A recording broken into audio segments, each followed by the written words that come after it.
Sir Leonard Winston Spencer Churchill once said, "Pessimist sees difficulty in every opportunity, while optimist sees opportunity in every difficulty." This is the startup where we inspire businesses.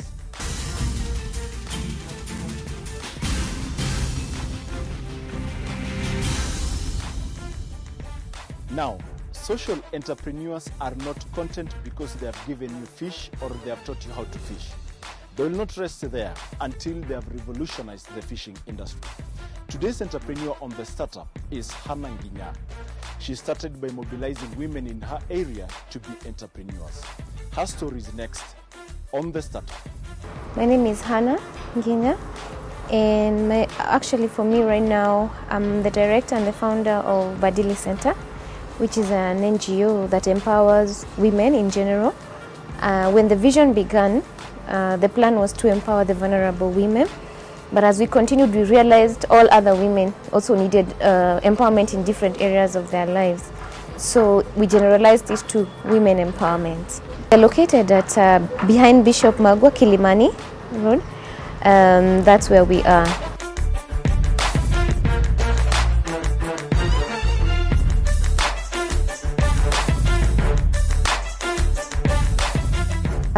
The business or the NGO was founded in March 2010. It was an initiative that I started while I was working as a pastor, children's pastor at Nairobi Pentecostal Church, Woodley.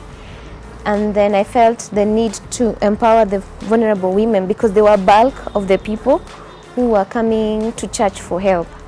So I decided to just start, instead of them coming for handouts, to start a program that would enable them to get a skill and maybe now be able to, make a living out of the skill. It's just like, the proverbs that says that teach a man how to fish, don't give him fish, from the skills that we teach them. I looked at the sustainability of this NGO.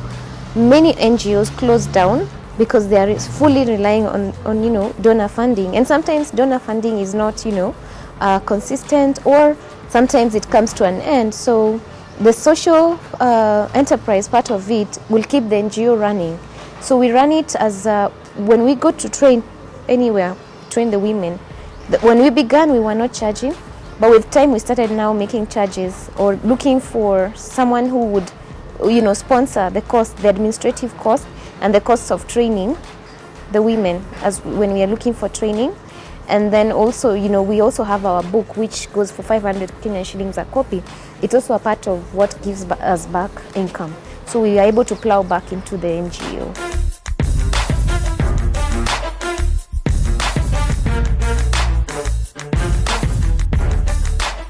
For us, it's ridiculous, but I believe in the impossible. And my faith in God also causes me to take risks, because faith, I believe, is a risk that you cannot do without, as a Christian. But we started with 1,500, apart from the registration fee, which was 11,000 that time. We started with 1,500. I started with 1,500. Then after 3 months, a friend of mine called Monica Kibor joined me, and we were able to train with her for some time before she moved on to other things. Right now, Badili has 30 teachers in total. And we have trained over 1,500 women here in Kenya, Ethiopia, and in Nigeria. We have a manual that we use for training. So faith can do the impossible. I mean, from 1,500, it's like the story of the mustard seed, which is the smallest seed, but it grows out to become a big tree. We started with mustard seed, which I can call 1,500. It's unbelievable for a ministry to start with, or an NGO to start with 1,500. But we grew up, and now we've trained too many, and we're targeting the African continent as a whole to train here.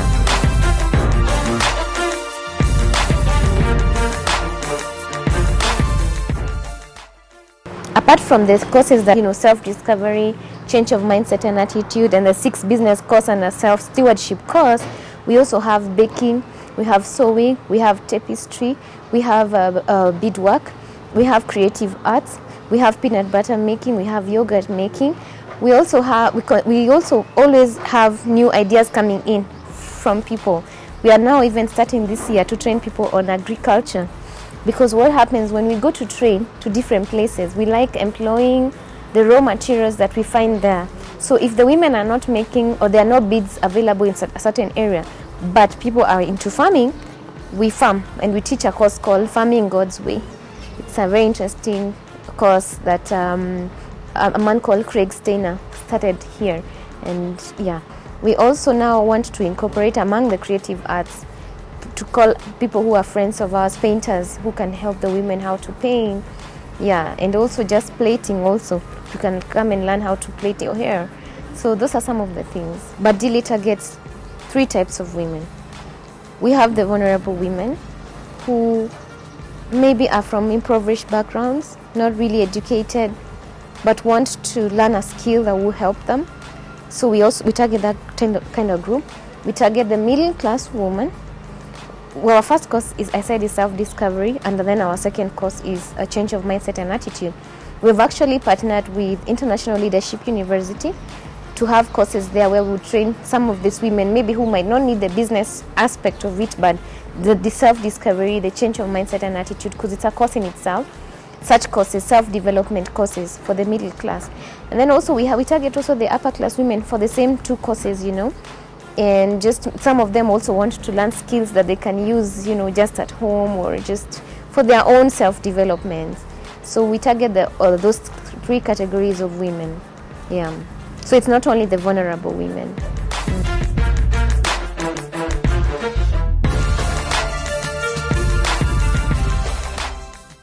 I have a bachelor's degree in sociology and politics, and I have a master's degree in theology.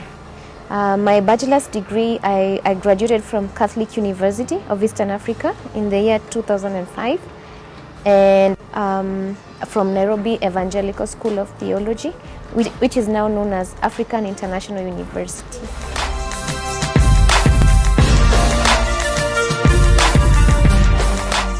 Like the beadwork, we have passes, different passes, which go for 500, some for 1,000. We have bags that go for 2,000, 2,500. We have dresses that if you want our women to make for you, the women also have different rates for that. We have, different products, like I told you, the creative arts. So it depends with the size of the product that you would want. Yeah, so the prices go with the size and the cost of production. We consider the cost of production of the material.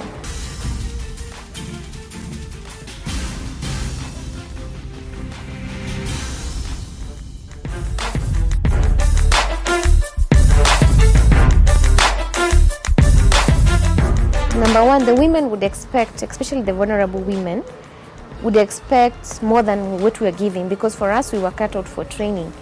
But in case we could get any donations in the course of the training to buy them items or basic items, we would do that.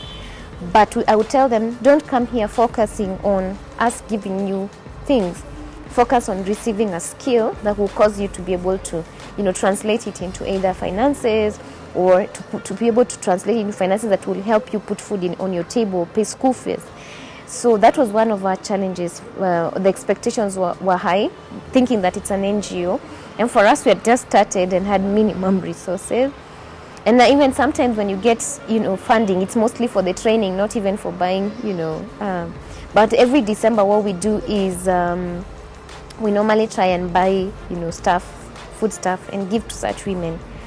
Yes, so and apart from that also, another one of our challenges was for people to actually just buy into your vision. People had to see you consistent, and for consistency, it had to take time for them to believe in the vision. So as they were taking time to believe in your vision, we needed resources, but God was faithful, even though the resources came at a minimum level, but they would always come.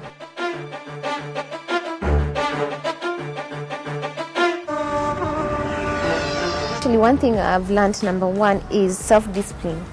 Because as Badili was growing, I grew with it too. And there are things that it also did in me before it could change the community. And one of the things it did is that it helped me discover myself first. The reason why I'm passionate that women should know who they are is because that's what the journey that Badili has helped me through. to discover who I am as a person, be able to harness them to, help me develop and make an impact in society.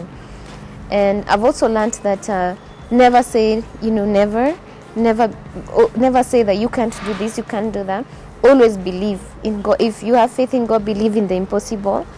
And then also always be flexible, because sometimes when I'm using my faith because I'm a woman of faith. When you have God in your life, be flexible, because He can move with you in any way. I always used to like working for non-NGOs, but I never saw myself starting one.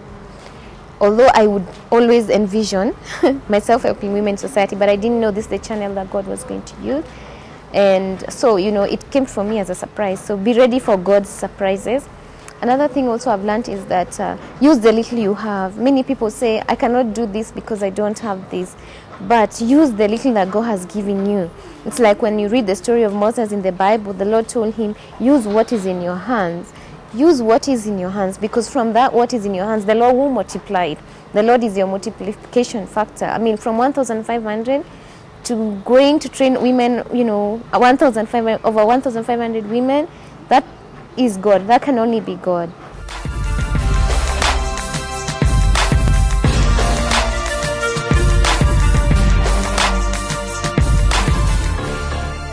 Sometimes you're busy looking at the money aspect, but you forget that you also have resources in yourself. My dad invested in my education till the master's level. That was a resource. Having my friend Monica, agree to partner with me, that was a resource, because she also taught me many things, like making beads from bread. That was something. And so, I can say, being young is not an excuse, or lack of finances is not an excuse, because we started with 1,500 and look where we are right now. I could have looked at that and disregarded it, but it was what the Lord used for me to be where I am right now. What else is that? Oh yes, and also another resource we had was women, because you can have a training, but no woman comes. But they came, and they stayed till the end, and they graduated. The first group, actually, we trained them for 8 months, you can imagine. So we used to meet them, because at that time we didn't even have a hall, to say the least. But at least the church had agreed to give us a hall, which was also a resource. And we would meet them every fortnight, every 2 weeks we would meet with them, and that was on Sundays. And from that group, that's where now we were able even to pick up, and other organizations wanted to partner with us. So I did not allow those things to limit me. I did not allow those things to pull me back, but I just used what I had in my hands. And looking back, I've grown with Badili, because it has also changed me. My attitude has also been changed. And the beauty with God is that when He's growing you or you're serving Him, He makes you first as a person. He gives you character. He self-develops you, so He doesn't just use you. Another thing that I can tell people is, for the young people, like I said, perseverance, self-control. Do not want to start today and tomorrow you think you're going to blow it big. There's no overnight success. In everything, there has to be some seeds you had sown before. There's no overnight success. So always learn to sow seeds, and the Bible says that those who sow in tears shall reap in joy. Learn always how to sow seeds. Even if it's painful as you're sowing, but the reaping comes with a lot of benefits and you grow. So that's one of the things I can tell them.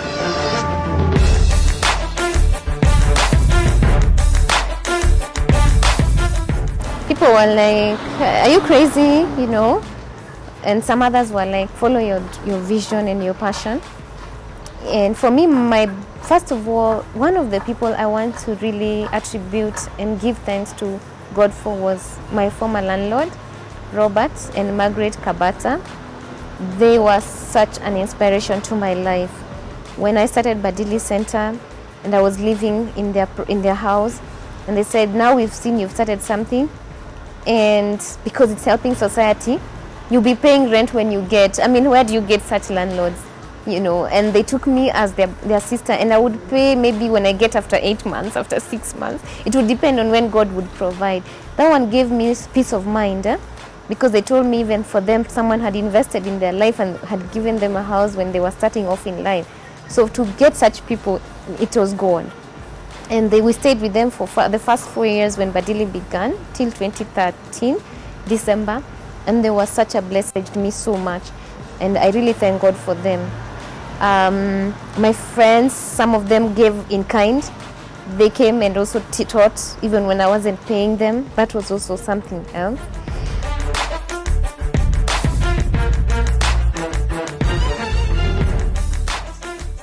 Number one, this book is now in English version.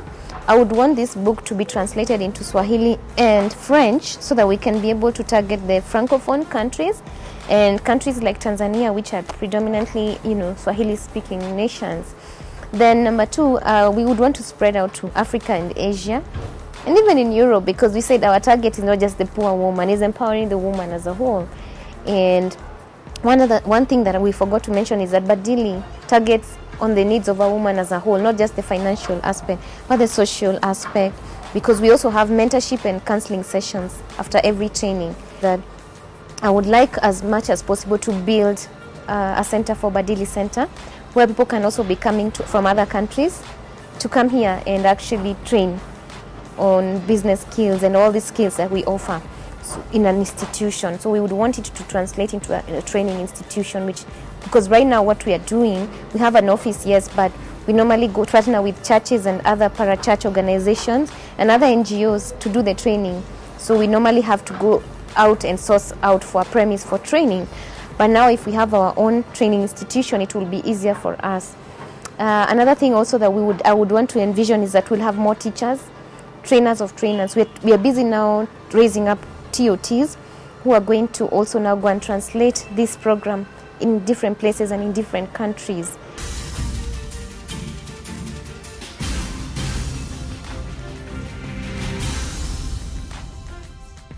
Success is liking who you are, liking what you do, and how you do it. That is the key take that we take from the story of Hannah Nginya of Badili Center. After the break, we are cracking a startup. Then later on, David Tanki of Lanex Africa will share with us the importance of mentors in our businesses.